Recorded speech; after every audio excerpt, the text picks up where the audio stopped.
we are on the Zoom meeting. And gentlemen, welcome to our first inaugural meeting of the Virtual American Town Hall. And the whole idea is that we, the people, should have a voice as to what is happening in this country of ours. I'm pretty sure that you all listened in to the presidential debate. I wouldn't call it presidential debate, just the debate. There's nothing presidential about it. And we have a few topics that we wanted to cover today. And I want to listen more than speak. That is what my role is going to be. And I have sent a copy of the topics that we're going to be covering. So let's start off, get the ball rolling with the first topic, obviously the presidential debate. Thoughts on that? The presidential debate. Well, Mohammed, I think that what you just stated regarding there was nothing presidential about it. I'm totally in agreement with that. It was very disappointing, very disheartening, because I was excited about the debate because I wanted to get an opportunity to hear from the two candidates, their views, their plan, their platform for the upcoming election. And you got very little, if any, of that during what we are terming the debate. John? I would agree.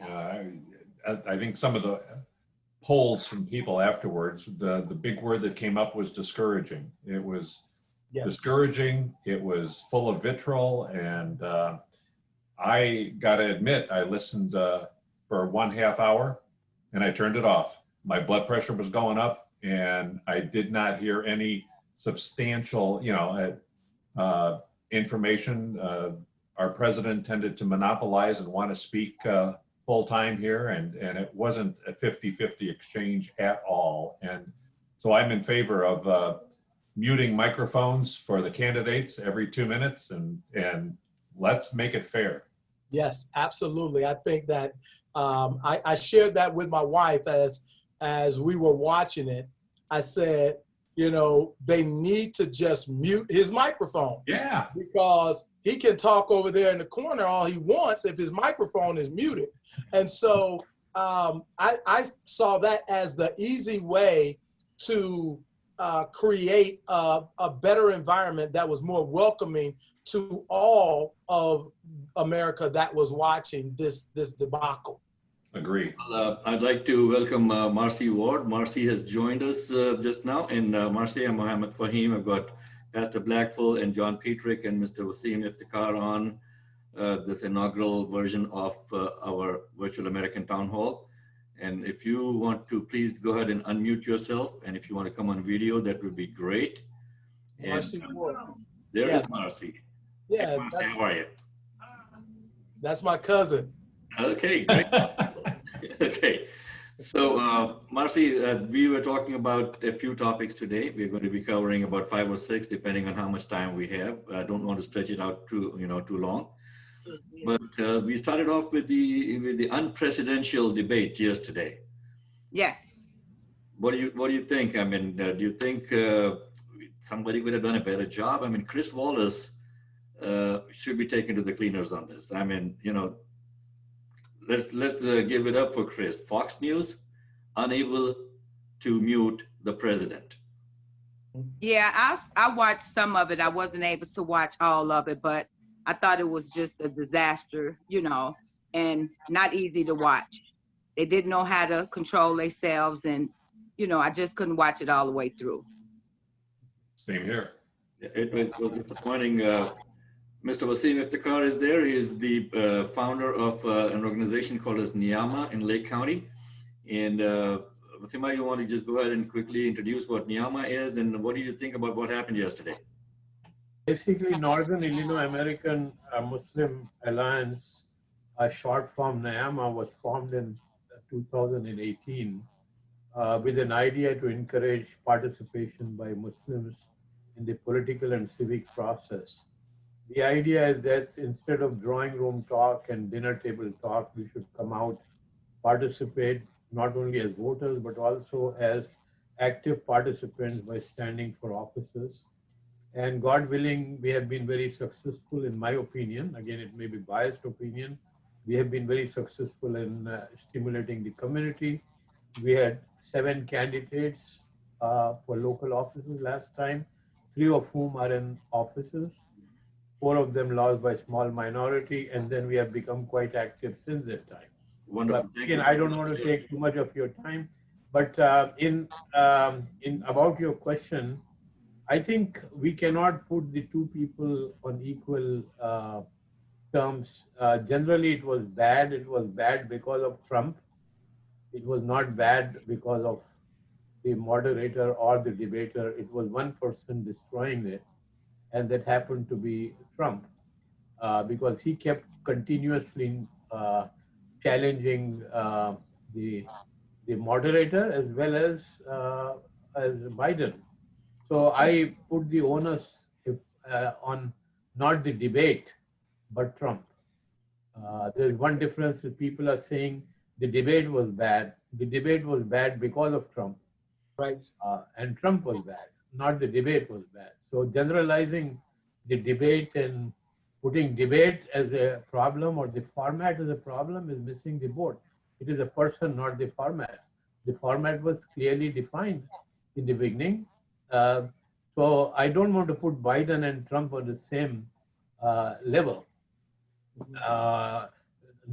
Of course, Trump, Biden also was a little bit aggressive at times with the words, but I think it was a defensive, offensive type of approach by him because he knew that he would be facing if he didn't take the lead. So offense was the best form of defense for him. So I'm disappointed and not when I don't want to take when he became the president, when he was elected, I was the president of the mosque, and somebody came and said, "What do you think?" I said, "I hope that the president Trump is different from candidate Trump." It did not materialize. Anyway, Yes. That's my opinion. Thank you. Okay, so I think we are pretty much agreed. I mean, there's 5 of us on this call now, and the whole idea behind the virtual town hall. When I spoke with John and when I spoke with Pastor Blackwood also, we are not going to be invited on any major media to talk about what we feel. No radio person or television person is going to give us airtime. They have their own agendas. And I remember when a long time back when I was anchoring the morning news in Houston for the International News Hour, we were basically told what to say and what not to say as a news anchor also. Right. So all of these people that are making, buku bucks, for lack of a better word, are not really representing us and our voice. And so wonderful, please spread the word so that we can get more people involved in this. And hopefully, we can make a difference. We can make a change for our future generations. I was just looking at Marcy and the baby was kind of trying to snuggle up to her. Okay. But Marcy, those are the people that we are really focused on. What is our future as a country? Right. I mean, we have allowed these people to misrepresent us. I'm not going to use the word represent. They are misrepresenting us for their own agendas, for their own benefit and for the benefit of their friends and, supporters. It's time someone stood up to that. And I'm so glad that you guys are speaking up. So Pastor Blackwood, coming back to the debate, because that's going to be a major thing for us. When President Trump goes attacks a person who has lost a son in the service of the country, attacks a person who has a son who has a severe disability, what does it say about this person's character?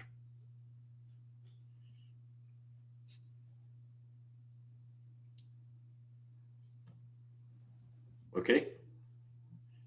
Can someone comment on that, on those 2 things that he brought out so aggressively yesterday? Well, the baby you saw, that I take care of children with disabilities, and it kind of hurt to hear that, like you said, someone with a disability, sometimes they can't defend themselves or anything. So I think it was bad for him to, you know, go that route with what he said and what he did. Okay, so you know, that's something that we wanted to highlight in the beginning, and if you folks have seen some of the other topics, Pastor Blackpool, you want to lead with the next topic that we had? Sure. Now, of course, we had several, and so which would be my next topic? Go with let's talk about what is happening with this COVID-19 situation and whether we should be starting schools or not starting schools. My youngest daughter is a school teacher. Okay. And her school district has not gone online. They still want the kids to come in and the teachers to come in. They have already had a number of teachers that called in sick and were infected with COVID-19. Yes. And the school superintendent couldn't tell us.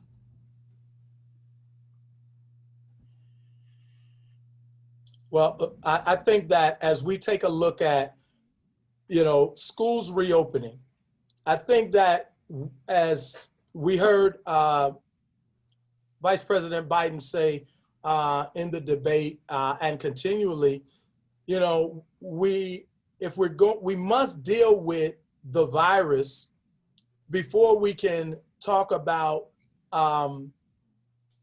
opening up our economy 100%, as well as even, you know, sending our children back into the schools. Because here's the situation: the virus cannot be controlled by politics. It doesn't have any boundaries, and therefore, contrary to what our president has said, the virus does impact children. It does impact and does affect young adults. And so when we're sending our children back into school, and we know that our children need to be in school, however, our children need to be safe as well. Those who are teaching, those who are administrators, those who are custodians, bus drivers, and everyone else who deal with our students on a daily basis, they need to be safe as well. And if we cannot ensure that everyone in this circle is going to be safe, then I don't think that it is the right time to reopen our schools. I think that the virtual option right now is the best option until we have a vaccine or until we have a national mandate and a national approach to resolving and addressing the issue of the coronavirus. John, what do you think? I couldn't agree more with Lawrence. Having been, and now I'm a retired college administrator. My wife is a retired school nurse. Our oldest daughter is a teacher and her husband is a teacher. And just talking with all of them, you know, it's not just the children who are at risk and who can spread the positive coronavirus with their parents or grandparents. It's the teachers and the employees of the schools that are at risk. And I fully support that we should not endanger our children and employees of the schools at this time. Let's wait it out and do what we can to virtually educate. Marcy? Yeah, you know, there are 3 points that I would like to make. There used to be an ad one time, long time ago. I don't know whether people are of my age or not, but a few decades ago, there was an ad by Dunlop Tires. And it said, you pay now or you pay later, big time. So the ad basically said, you patch up your new tire now or you will wait, you may get a flat on the highway and you get, so now we pay a price to stop a bigger price in the future. So I look at it as a long-term, 6 months, a year, 2 years, whatever long-term is. So you now pay a price and hope that that price that you pay will result in less of a problem in the future. So stopping the school now at this time may be beneficial and most likely will be beneficial in the long run. So that's not point number one. Point number two that I think is that, you know, the fight today is not only against the virus, the fight is against confusion. America has lost 200,000 lives because of confusion. Should we wear a mask or should we wear a mask? Is this really like flu or is it bad enough for pneumonia cases? So we need to have a straightforward understanding that, you know, if you do this, this is going to happen. There should be no confusion around schools opening will result in a spike. That is the thing that we have to be very clear about. Right now, they debate that. And the third point that I wanted to make is, if you have one policy, implementation of that policy is much easier than having confusion in the, for example, if you say, okay, you're going to cook a meal, then you cook a meal completely and you don't say, okay, I'm cooking a meal half the time I'm taking it off the stove. I think we will develop expertise in homeschooling if we put all our energy into one concentrated area. There will be a lot of cross-fertilization among different schools, different systems, different states, and that will result in a very staunch virtual academic standard. So those are the 3 points I think that I personally feel. Let's wait, let's develop expertise in what we have, and then let's not have a confusion around the fact that it is a virus that is going to spread more with the school opening. Well, I'm going to play the devil's advocate over here, folks. Marcy, you want to say something before I play the devil's advocate? You're muted, Marcy, so you might want to unmute your... Can you hear me now? I can hear you now. Okay. I agree with what everyone is saying. I have 3 children that are home virtual, and they've been doing good. I make sure I check in, you know, with the teachers and make sure that their work is done. So I think until a vaccine and everything, you know, everyone should stay home until we figure it out. Okay, so here's the devil's advocate part. And by the way, welcome Kayla to the Virtual American Town Hall. Thank you very much for joining us. The backside that I'm hearing is, you know, parents can't be there teaching their children. They are not trained to be teachers. Parents can't be there to supervise all the time. And if the parents have to go back to work, they're having a hard time finding, you know, the proper babysitting facilities or, you know, somebody to take care of the children and or paying for them. So those are some of the factors that are on the other side of it, plus the fact that a lot of the communities, especially communities of color, do not have access to the internet or to broadband services or to proper, you know, technology. How do we answer that? You know, Fahim, if I could take this up. You know, I am a member of the board of the college at CLC. The first thing CLC did was to provide computers to students who could not afford it. They ripped off the computers from the college and added some more and provided every student the facility of having a computer. Sooner or later, there should be the right of every student in this age to have a computer. The government should be able to put $300 per person to get a computer. So that answers the question, and people need to have computers. Otherwise, the people who are not technically qualified will not come to par with those who are. So computer is not a privilege, it is a necessity. So that answers the question. And the second question, the second point that you raised, I personally feel that a lot of parents are out of touch with their children. What is happening in school, very few people know what the curriculum is. I have been a parent for some years ago. I did not bother to find out what is the curriculum. Having kids study at home is going to have a bond between parent and children that will be helpful in parents getting more understanding of what these books are saying, what are being taught in school, and how to encourage the kids. So there's an advantage of doing this. About work, I think there should be some sort of a subsidy for those parents who cannot afford baby children, and maybe there's solution around that part, which I do not know.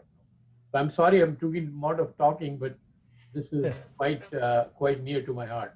No, but this is what this whole effort is all about, is for people to come out and talk about, what are the problems, what are the solutions that we think should be implemented in, our elected, I won't even call them leaders, our elected people who don't know how to lead properly, are just leading us down the path to nowhere. Constant infighting. And the moment you talk about providing resources, especially for the African American community and the people who have not been served properly, they come up with, oh, there's the budget shortfall. Where's the money going to come from? Yeah, cut off some of the other expenses that I see all the time. When I ran for the Plainfield Village Board, for example, I was looking at the village budget. That was the first thing that I looked at. And there was so much in there that could be done properly was not being done.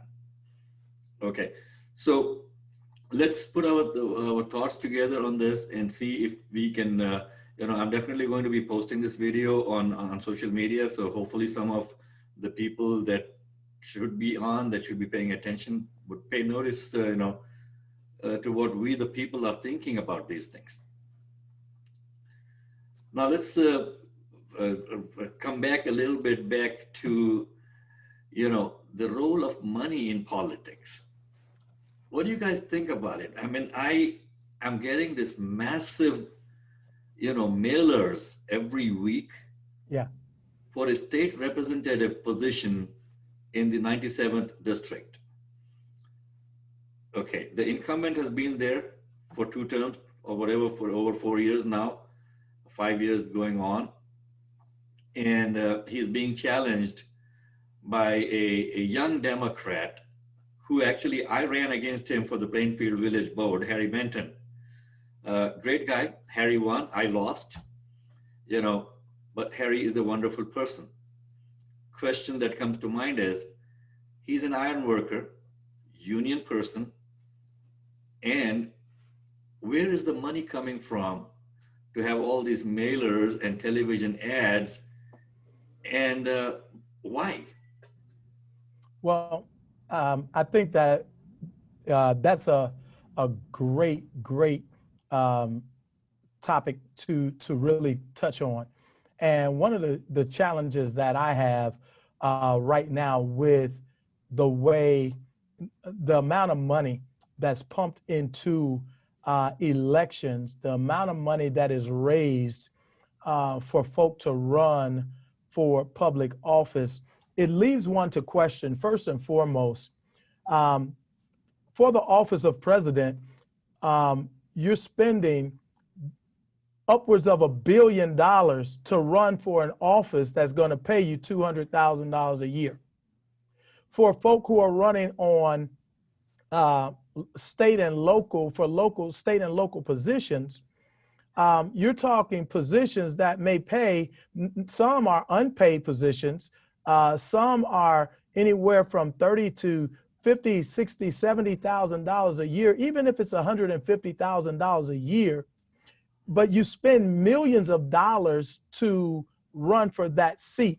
I see it as this: how much good could we do with all of the money that we're raising and spending on the political process, whereby the same people are benefiting, the same folk are getting these dollars, whether it's on advertising, political strategists, and all of the pundits that are out there that are being paid to organize and do the various things that they are doing.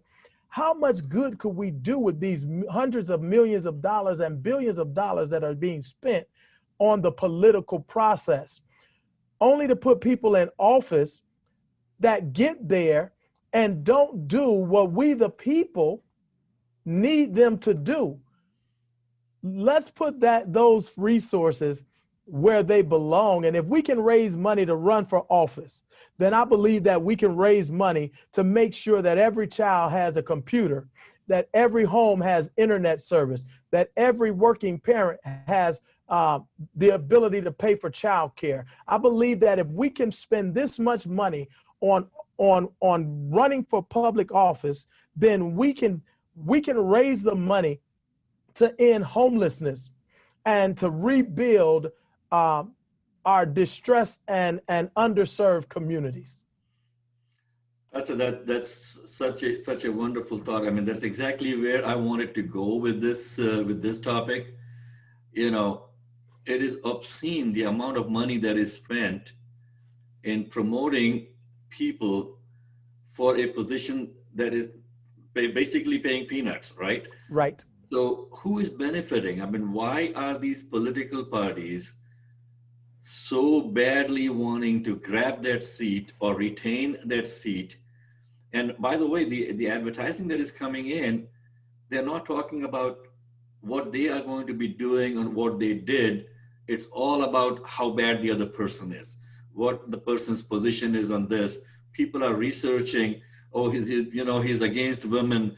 He is a tax dodger. He's the this, he's that. No, tell me, what do you want to bring to the table? How are you going to benefit us? And the other person also is doing the same thing for this person.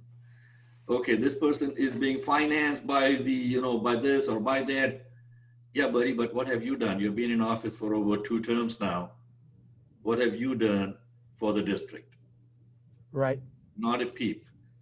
Not a peep. I mean, I would love for them to come on and debate this on our forum, but with the elections so close, I don't think that they would have the time to really pay attention to this. They're too busy slinging mud at each other. Right. What do you think? I agree. Amen. I mean, in a perfect world, we should have caps on funding for political campaigns, because the polarization of the partisan concept, is that you have to have your candidate win at all costs, and it's often more for their quest for power or ego fulfillment. It's not for the right reasons, and I just think the system, until we can cap funding and put some of that money towards better purposes, like Pastor Blackful said, we really are way out of whack here on where the money's going and for what reasons. You might, as an educator or part of the college system, and a political PAC founder, what do you think? I think when we talk about this, we have to look at alternatives. The alternatives for advertisement is that people like us who are involved in building communities should have more town hall meetings, candidate forums, communication methods where there's a fair amount of time given to both parties and both things. So NYAMA, for example, my organization, one of the goals, I'm not pushing my organization, but one of the goals that we recognized was to have candidate forums where we invite people to talk about issues. That may be a substitute for all these nonsense mailers that go out. Number 2, the parties are very active in local politics, as you know, because most of the budgets and things go into the state and the city. So I think the parties are behind some of these candidates, and I've stood the elections and I know they are. So we really need to try to make sure that both parties are represented in this forum. And I don't see a solution except for a ceiling, just like in England. My understanding in the parliamentary system in England is there is a strong law against over expenses over what has been designated. I think each parliamentarian spends 1,500, and please don't quote me on it, certain amount of pounds for their campaign, and they cannot exceed it. And that has worked very well for the parliamentary system, representative system in England. We should try to enforce this locally in a small area and see if it spreads to a large area. For example, in your area, if we have leaders agreeing to do that, maybe there is some provision in the house or somewhere where you can have the sealing locally. I don't know the answer. So we need replacement forums for mailers and advertisements and so on. That would be a Folks, it's 6:31, so we have been talking for about half an hour. I think for our inaugural, let's cap it off now. And as we go next week, next Thursday, we can address some of the other topics that I had mentioned. Don't want to drag out too long at this point. I know John had a prior, engagement, and John, thank you so much for chiming in. Otherwise, it would have been just me and Pastor Blackful and Mr. Iftikhar over here talking about these things. But folks, this is for you. This is the Virtual American Town Hall. Please join us. Spread the word. Come in, talk to us. Bring in your views. It's not just me going to be talking, or Pastor Blackful, or the other people that would be joining, but we want to hear from you. And then we want to take your voice to the powers that be, that, hey, you better pay attention, or you're not going to be the powers that be, but you're going to be the powers that were. Okay. Absolutely. Absolutely. I'd like to think, Mohammed, that there's a silent majority of people out there that have reason and civility and compassion, and we're all in agreement. There's got to be a whole lot of us out there that feel the same Absolutely. way. No doubt. Well, no doubt. I agree. And I hope they vote. That's going to be the key. Yeah. That's going to be the key. Not just in the general elections in November. I mean, Every election. local elections coming up in April of next year. Yes. And here's what really surprises me, guys. I mean, you know that I come from India, okay? Mhm. World's largest democracy. India is going through some issues right now with the current government over there. So, but typically the turnout in India for any election is anywhere from 60 to 80% of registered voters. Wow. 60 to 80%, John. Mhm. That's incredible. That's incredible. That shows you, the strength of democracy in the country. Like I said, right now the party in power is going through some, stupid things that are happening over here. But generally, growing up in India, I have seen that. Here we are lucky if we hit what, 15, 20%? Yeah, unfortunately. So if you don't vote, you have no right to criticize. That is correct. Amen. And Yep. that's the best thing that we could leave tonight's meeting with is, please go out and vote. Early voting is available right now. You can even vote by mail. And there is no reason why we should not be putting our voice into this discourse now. Absolutely. Gentlemen, Agreed. thank you very much. And, I definitely want you all to please join us next week, Thursday, 6 o'clock. And as we go, we will grow this forum there. Thanks so much. Thank you. Agreed. Prem. Appreciate Thanks, it. Mohammed. Thank you all.